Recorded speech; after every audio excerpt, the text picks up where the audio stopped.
Hello everyone. Now today we are talking about the marking scheme of CBSE 12th class. तो CBSE 12th class में the marking scheme which you will get means the result which you will get ये तीन criteria में divide होगा. First जो है it is of 12th class, second 11th and third 10th class. तो 12th class में जो भी आपने टेस्ट दिया है इसका 40%, 11th क्लास में जो आपने पेपर दिए थे उसका 30% और 10th क्लास में जो आपने पेपर दिए थे उसका भी 30%. सो जब आप इसको ऐड करोगे means you are adding 40% of 12th plus 30% of 11th plus 30% of 10th, तो ये टोटल हो जाएगा 100%. ओके. नाउ अब इसका डिस्ट्रीब्यूशन जो सीबीएसई ने किया है वो आखिर किया कैसे है. सबसे पहले हम इस टेबल को पढ़ते हैं, उसके बाद I will tell you the example of this one. So 10th class का 30%, 11th क्लास का 30%, 12th क्लास का 40%. यानी 10th में लेट अस थिंक कुछ मार्क्स थे, उसका 30% 24 80 मार्क्स थे. ओके. 10th में 80 मार्क्स आए किसी बच्चे के और 80 का 30% 24 हो गया, 11th में 30% 24 हो गया 80 मार्क्स का, 12th में उसका 40% 32 हो गया. तो टोटल मार्क्स जो बच्चे के इसमें हैं वो 12th में है 32, 11th में है 24, 10th में है 24 और 20 मार्क्स उसको लेट अस थिंक प्रैक्टिकल में मिले. तो अब ये 32 प्लस 20 जो है वो हो गए 52. तो ये जो टोटल मार्क्स उसके हो गए वो यहाँ से 10th का, 11th का और 12th का, इन तीनों को ऐड करेंगे. It will be which it is these are the marks which we will get in the total in class 12th. Okay. तो सबसे पहले हम बात करते हैं जो सीबीएसई ने नोटिफिकेशन भेजा है. Due to the cancellation of the board examination the assessment of the theory portion of 80, 70, 60, 50, 30 marks will be done by the school based on the following. Means या तो कोई पेपर 80 मार्क्स का है, हो सकता है कोई पेपर 70 का हो जैसे पीसीएम में होता है, हो सकता है कोई पेपर 60 मार्क्स का हो, कोई पेपर 50 का हो, कोई 30 का हो. तो उसको इस बेस में मार्क्स दिए जाएंगे. याद रखें कि इसमें जो प्रैक्टिकल के मार्क्स हैं वो अलग है. मतलब जो तुम्हारे स्कूल के टीचर ने तुम्हें प्रैक्टिकल के मार्क्स दिए हुए हैं वो पूरे फुल के फुल मार्क्स मिलेंगे. जैसे कोई पेपर 70 और 30 का है, 30 प्रैक्टिकल के हैं, तो प्रैक्टिकल में हो सकता है बच्चे को 30 में से 30 मिले हों, हो सकता है 28 मिले हों, हो सकता है 29 मिले हों, हो सकता है 25 मिले हों. तो ये 30 वाले मार्क्स तो टोटल मार्क्स हैं, इसमें कोई चेंज नहीं है, ये बिल्कुल ऐसे ही ऐड हुआ. जो मार्क्स तुमको टैबुलेट करना है, the marks which you have to tabulate, it is only the theory not the practical. Okay. तो थ्योरी यानी अगर पीसीएम है या कोई ऐसा सब्जेक्ट है जो 70 का है तो तुम्हें 70 के हिसाब से मार्क्स कैलकुलेट करने हैं, प्रैक्टिकल नहीं.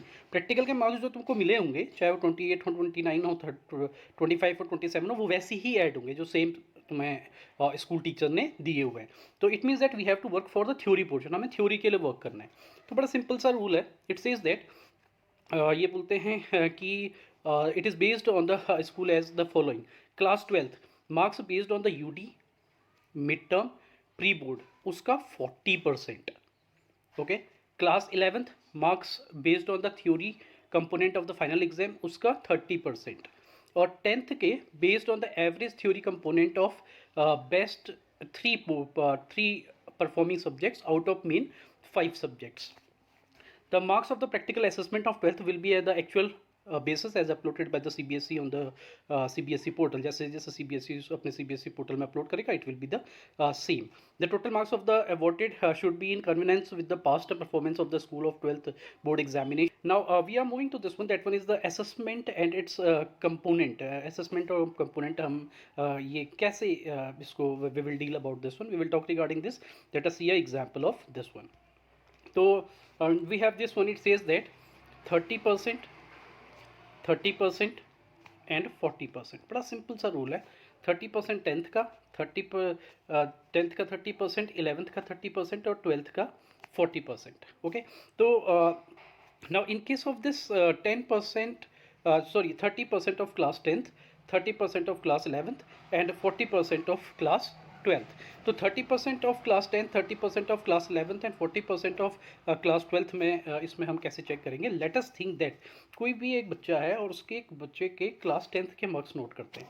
तो क्लास 10th में उस बच्चे के मार्क्स आ रहे हैं, वो मार्क्स आ रहे हैं किसी बच्चे के जैसे उसके 1 2 3 4 5 सब्जेक्ट है. फर्स्ट सब्जेक्ट में उसके 70 मार्क्स आ रहे हैं, सेकंड सब्जेक्ट में 65 आ रहे हैं, थर्ड में 80 मार्क्स आ रहे हैं, फोर्थ में उसके 60 मार्क्स आ रहे हैं, फिफ्थ में उसके 65 मार्क्स आ रहे हैं. So what they will do, they will take the best of this one, best 3. Best 3 means top marks 3. So this one is the top 1 2 3. Okay, तो ये 3 मार्क्स ले लेते हैं टॉप के. तो ये कितने मार्क्स हो गए, ये हो गए 70 65 और 80. तो 70 65 और 80 जो है, इस 70 65 और 80 को जैसे ही हम ऐड करेंगे तो ये टोटल आ जाएगा 215. भाई इसका एवरेज लेना है, इसका एवरेज ले लिया 215 का डिवाइडेड बाई 3. तो टोटल मार्क्स इसके हो गए 71.66. ओके, इतना सबके समझ में आ गया. Now the marks which you get that one is 71.66. तो ये जो मार्क्स आए हैं ये है 71.66. इसका कितना, इसका टोटल 30%. तो इसका when they about they will find out the value of the 30% of this one, तो ये हो जाएगा 21.5. ओके, तो इसका मतलब ये 21.5 उसके सारे सब्जेक्ट्स में ऐड होंगे. तो 21.5 फर्स्ट सब्जेक्ट में भी, 21.5 सेकंड सब्जेक्ट में भी, 21.5 थर्ड सब्जेक्ट में भी, 21.5 फोर्थ सब्जेक्ट में भी. तो यू विल सी यहाँ से हमें टेंथ के मार्क्स का जो था, टेंथ का 30%, तो ये 21.5 जो उसके मार्क्स आए थे, तो ये 21.5 मार्क्स उसके टेंथ के हिसाब से आ गए. तो 21.5 इधर भी, 21.5 सेकंड सब्जेक्ट में भी, 21.5 थर्ड में भी, 21.5 सारे सब्जेक्ट में 21.5 मार्क्स उसको दे दिए. ओके, 21.5 मार्क्स उसको कैसे दे दिए अभी, भाई उसके टॉप टॉप 5 जो भी 5 सब्जेक्ट थे उसमें से टॉप 3 सब्जेक्ट के थ्योरी के मार्क्स, नॉट द प्रैक्टिकल. याद रखें, there is a difference between the theory and the total. Total नहीं, ओनली द टोटल में प्रैक्टिकल और थ्योरी दोनों होता है. We are saying about the only theory. Theory के 3 टॉप के मार्क्स, उन 3 टॉप के मार्क्स को ऐड करा और ऐड करने के बाद उसका एवरेज ले लिया. तो जैसे ही उसका जो एवरेज मार्क्स आता है, उसका जो 30% है, एवरेज का 30%, वो हमको ये मिल गया. तो एक तो ये बन गया, यानी एक स्लैब तो ये बन गई. तो ये तो हो गया टेंथ का. अब इलेवेंथ का, what to do with the marks of the eleventh. तो इलेवेंथ में भी बिल्कुल सिंपल सेम, बिल्कुल ऐसी ही है. इलेवेंथ में भी late us think that a person, अब तो इलेवेंथ का क्या है, इलेवेंथ में सेम मार्क्स रहेंगे.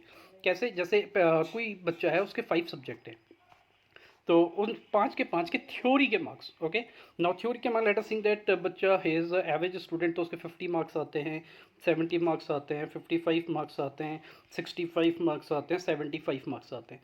इसका 30%, अगर इसका 30% हम देखें तो अगेन इट विल बी 15, 22.5, 16.5, 19.5 और 22.5. तो ये क्लास 11th का हो गया. सो this one will be of class 11th. तो 11th का मतलब थ्योरी, सिंपल सी बात है, उसमें कोई ऑप्शन ही नहीं है. थ्योरी के मार्क्स दीजिए, थ्योरी के मार्क्स का 30% जो आ रहा है वो मार्क्स इधर हो गए. तो you will see over here that in case of this one, यहाँ तो टेंथ के मार्क्स आ गए थे. तो टेंथ के मार्क्स कितने आ रहे हैं, सब में इक्वली ऐड हो रहे हैं. इलेवंथ के मार्क्स जो आ रहे हैं, इलेवंथ वाले में एक में 15 मार्क्स आ गए, दूसरे में 22.5, तीसरे में 16.5, और ऐसी similar in the fourth one, that one is 22.5. Now moving to the class 11th. Class 12, class 12th में what is the criteria which they have done. Class 12th में बड़ा सिंपल सा क्राइटेरिया उनने रखा हुआ है, जो कि it depends upon the school authority. Okay, now how it depend upon the school authority, late us think that अगर स्कूल अथॉरिटी ने आपका कोई भी टेस्ट लिया है, तो कोई भी टेस्ट हो सकता है, आपका यूटी लिया हो, UT1 हो सकता है 2 यूटी लिए हो सकता है 3 यूटी लिए हो सकता है प्री बोर्ड लिया हुआ हो सकता है हाफ ईयरली लिया हो सकता है हाफ ईयरली से पहले प्री बोर्ड 2 लिया हुआ हो. तो CBSE क्या करेगा, इसमें 4-5 अलग अलग मार्क्स डिस्ट्रीब्यूशन करेगा. वो ये कर सकता है, आपके CBSE के हिसाब से आपके स्कूल अथॉरिटी ये कर सकती है कि इसमें से बेस्ट UT1 हो, UT2 हो, UT3 प्री बोर्ड जो भी है इस मार्क्स. ओके, तो UT1 का भी काउंट हो सकता है, UT2 का भी, UT3 का भी हो सकता है. प्री बोर्ड में अच्छे मार्क्स हो तो ये भी काउंट हो सकता है. ये भी कर सकते हैं कि एवरेज हो सकता है कि वो सिर्फ प्री बोर्ड के मार्क्स चेक करें, और प्री बोर्ड में अगर आपके सबसे बढ़िया मार्क्स हैं तो वो प्री बोर्ड के मार्क्स चेक करें, और प्री बोर्ड के मार्क्स का टोटल उसमें उसका 40% उसका काउंट कर दें, उसका टोटल 40% काउंट कर सकते हैं. तो व्हाट वी कैन डू, तो let us think that we are having this one. तो इसमें let us think that a person is getting 60 marks. तो 60 का आउट ऑफ 80 तो 60 का 40% कर देंगे. तो 60 का 40% it will B approximately 24. so the person will be it will get a 24 marks. तो जो भी स्टूडेंट है उसको इसका 24 मार्क्स मिलेगा, 40% of that total marks. So it depends, ये डिपेंड करता है कि late us think that a person is getting in UT में यूटी, या तो वो ये कर सकते हैं कि भाई यूटी का एवरेज ले लें, मतलब यूटी में UT1 UT2 UT3 में जो मार्क्स आ रहे हैं उसका एवरेज डिवाइड बाई 3 करें, उसका 40% निकाल दें। तो हो सकता है कि हाफ ईयरली में आपने बहुत अच्छा किया तो हाफ ईयरली का जो भी if you are getting 80 out of 80 तो 80 का again 40% they will do, so again you will get the 32। हो सकता है वो प्री बोर्ड के मार्क्स टोटली एंटर करते हैं, तो it depend the school authority. तो स्कूल अथॉरिटी को ये लिबर्टी है कि वो यूटी का एवरेज भी ले सकते हैं भाई। UT pre board half yearly में से जो बेस्ट है उसका भी मार्क्स अपलोड कर सकते हैं। प्री बोर्ड में आपने अच्छा किया है वो भी अपलोड कर सकते हैं। हाफ ईयरली प्री बोर्ड का दोनों को मिला के डिवाइड बाई 2 करके भी कर सकते हैं। Pre board half yearly pre board 2 इसको मिला के डिवाइड बाई 3 भी कर सकते हैं। तो वो सब कुछ स्कूल अथॉरिटी चेक करेगा और सब में से जिसमें भी आपके बेस्ट मार्क्स होंगे उस मार्क्स को एंटर करेगा।